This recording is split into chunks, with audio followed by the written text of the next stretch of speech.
just walking my dogs. I got my camper here.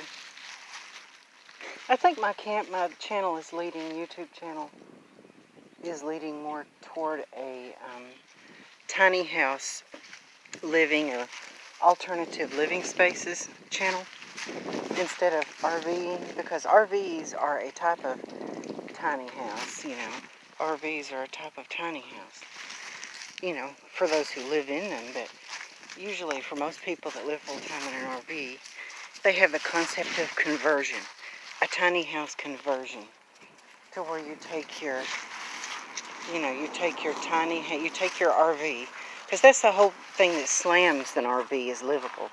It's a recreational vehicle, and I just don't like that term, recreational, because it seems like, people who take vacations in the summer.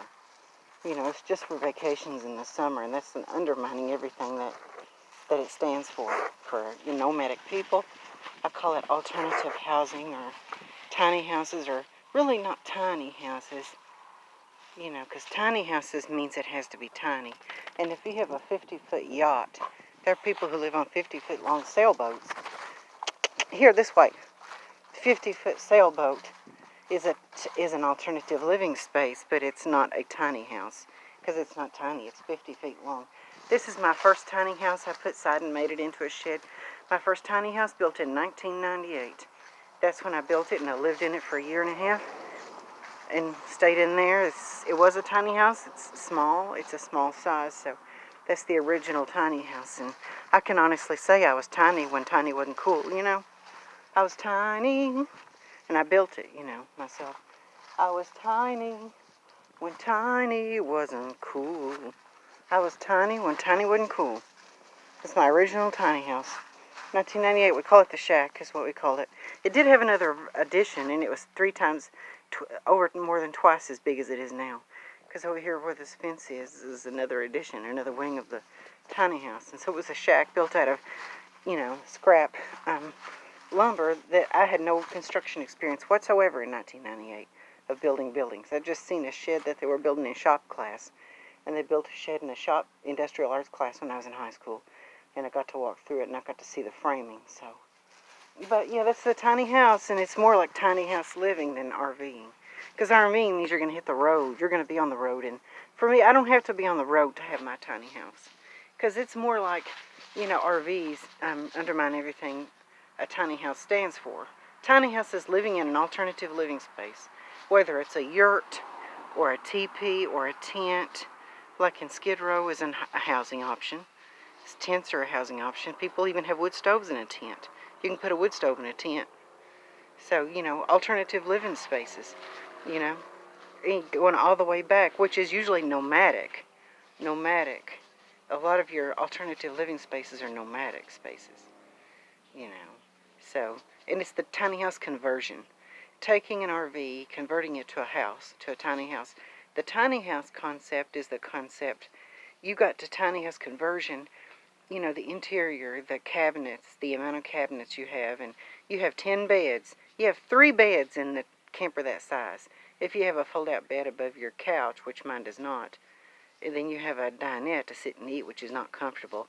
You have a bed, You convert it instead of, because they have RVs that are extended stay. RVs that are called extended stay. And this would be an RV that's built for extended stay. You can have RVs for a family of 5 for a weekend, that size. Or you can have something just for 2 people for extended stay. 2 people for extended stay.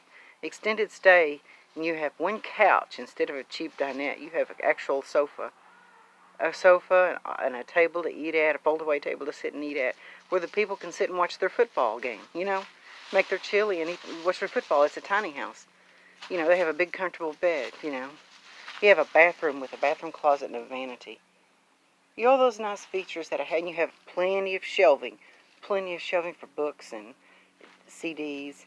You have plenty of storage space in there, in your house. And you have plenty of storage space for extra stuff, spice racks on the wall in the kitchen. You have everything a house has. I'm even thinking about what's called a window box.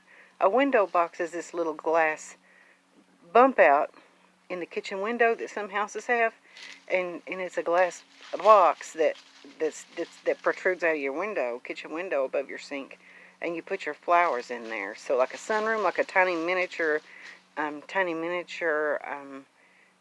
what do you call it? Greenhouse, like a tiny miniature greenhouse, bump out, like a slide out room, but it would be a slide out greenhouse, which would be a tiny bump out room, like a window box, window sun box for flowers. And you have that, and you have all your spice racks and wine racks and spice racks and places for dishes and china or whatever you've got. And the gypsies and the Romany gypsies and your Irish travelers. Your Irish travelers are your Irish people who live like gypsies. They're the Irish travelers there.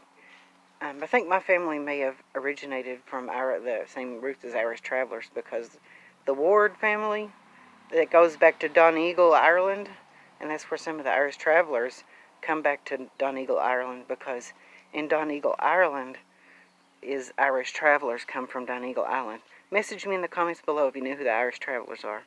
I'm saying it's possible that I could have come from some of the same people. There's a proud Irish traveler.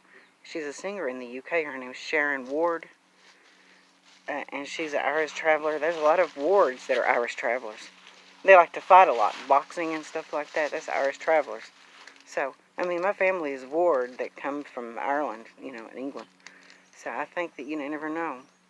But anyway, it's the ethnic way of life of people who travel and live in their RVs, but they have etched glass windows in their RVs, Some of those kind of people do. They have a history of traveling. Etched glass windows in their RVs and places for china and everything. These Irish travelers and gypsies, they have plastic over their furniture in their campers, This is a tiny house to those people that live that way. They have plastic on their furniture. Back in the 70s and 60s and 50s, you have old blue-haired women that have plastic on their furniture, which is clear plastic slip covers, and I was thinking about doing that to mine.